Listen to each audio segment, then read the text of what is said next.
જામનગરમાં ગાયને રાષ્ટ્રમાતા જાહેર કરવાની બુલંદ માંગ સાથે ગૌ સન્માન આહવાન અભિયાન અંતર્ગત રાષ્ટ્રવ્યાપી આંદોલન હેઠળ વિવિધ સનાતન ધર્મ સાથે સંકળાયેલા ગૌપ્રેમીઓએ રેલી કાઢી જિલ્લા કલેક્ટર કચેરી ખાતે 2 લાખથી વધુ સહીઓ સાથેના આવેદનપત્ર પાઠવી રાષ્ટ્રમાં ગૌ હત્યા બંધ થાય અને ગાયોના સંવર્ધન માટે ખાસ મંત્રાલય બનાવી સુરક્ષા આપવામાં આવે તેવી રજૂઆત કરવામાં આવી હતી। આ તકે સ્વામિનારાયણ સંપ્રદાયના કોઠારી સ્વામી ચતુર્ભુજ સ્વામીના નેજા હેઠળ આવેદનપત્ર સુપરત કરવામાં આવ્યું હતું। રામ જય ગૌ માતા, હર હર મહાદેવ, વંદે માતરમ।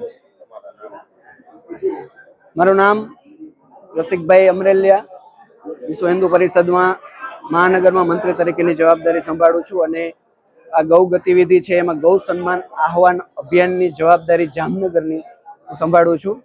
સાથે સાથે કિરીટભાઈ કોરાટ અને ભરતભાઈ ડાંગરિયા અને અનેક સમાજના અગ્રણી શ્રીઓનો સાથ સહકાર, સંઘ અને વિશ્વ હિન્દુ પરિષદ, બજરંગ દળ સૌ સાથે મળીને આ એક અભિયાનને જોરશોરથી આવેદનપત્ર આપવા માટે આવ્યા છે। આજરોજ 27 જુલાઈના દિવસે સમગ્ર ભારતની અંદર લગભગ 15 કરોડ પ્લસ સિગ્નેચરો સાથે જન સમર્થન કલેક્ટરશ્રીના માધ્યમથી માનનીય વડાપ્રધાન શ્રી નરેન્દ્રભાઈ મોદી, રાજ્યપાલ શ્રી, મુખ્યમંત્રી શ્રી અને રાજ્યપાલને એવી રીતના 4 કોપીઓમાં સિગ્નેચરો જામનગરની અંદર 2 લાખ પ્લસ સિગ્નેચરો સાથે આવેદનપત્ર પાઠવવામાં આવેલ છે। તો સરકારશ્રીને અમારી નમ્ર નિવેદન વિનંતી છે કે આદિ અનાદિકાળથી ગાયને હિન્દુ સનાતન સંસ્કૃતિ સમાજ માતા તો માનતો આવ્યો છે, પણ જે સંવિધાનિક દરજ્જો મળવો જોઈએ એ આઝાદીના 78 વર્ષ પછી પણ કોઈ પણ પ્રકારની એમાં ગતિવિધિ જોવા મળેલ નથી। તો સરકારશ્રીને, હિન્દુત્વવાદી અને સનાતનીને સમર્થન આપતી સરકારને એવી નમ્ર વિનંતી છે કે ગાય માટે કંઈ પણ વિચારે અને ગાય માટે ગૌ મંત્રાલય અને સાથે સાથે ગૌચર બોર્ડ બને, જે સ્વતંત્ર ગૌ મંત્રાલય હોય, ગાયની સુરક્ષા, સેવા, સંવર્ધન અને સુરક્ષા વિશે વિચારે એવી નમ્ર વિનંતી છે સરકારશ્રીને। ગાય રાષ્ટ્રમાતા જાહેર થાય અને તેમની સુરક્ષા માટે તેમનો જે વધ કરવામાં આવે છે ગાયનું, એ સંપૂર્ણપણે ભારતમાંથી બંધ કરવામાં આવે એવી નમ્ર વિનંતી છે।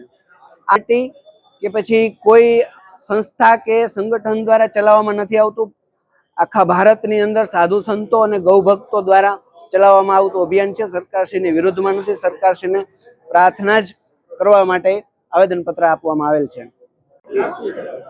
ગૌ માત કી જય, ભારત માત કી જય।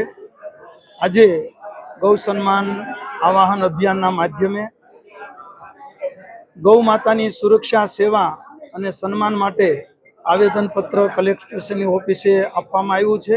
આના પહેલાં પણ મે માસમાં 5.5 કરોડ સહીઓ સાથે આવેદનપત્ર અપાયેલું। ત્યાર પછી એપ્રિલ 27, 2026માં લગભગ 7 કરોડ જેટલા મેસેજ દ્વારા પણ પુનઃ સરકારને યાદી માટે મેસેજ દ્વારા એ અભિયાન દ્વારા અપાયેલું। અને આજે પણ દેશભરના તમામ જિલ્લાઓના માધ્યમે લગભગ 20 કરોડ કરતાંય વધારે સહીઓના માધ્યમે આપણે સરકારશ્રી સુધી આપણી જે લાગણી ને માગણી એ ત્યાં પહોંચે, રાષ્ટ્રપતિ પાસે, વડાપ્રધાન પાસે અને માનનીય મુખ્યમંત્રી અને રાજ્યપાલ શ્રી પાસે, એના માટે આજે પણ આપણે આ અભિયાનના માધ્યમે સહીઓ અર્પણ કરી છે।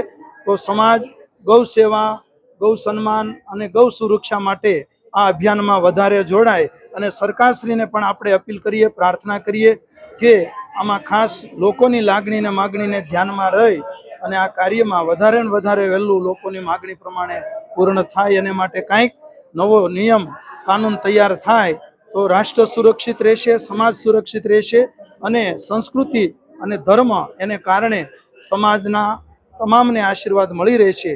તો વધારે સમાજને આમાં જોડાવા અને સરકારશ્રીને પણ આમાં ખાસ રસ લઈ અને કાર્ય કરવા માટે આપણે સહિયારા પુરુષાર્થથી અપીલ કરીએ છીએ। જય ભારત।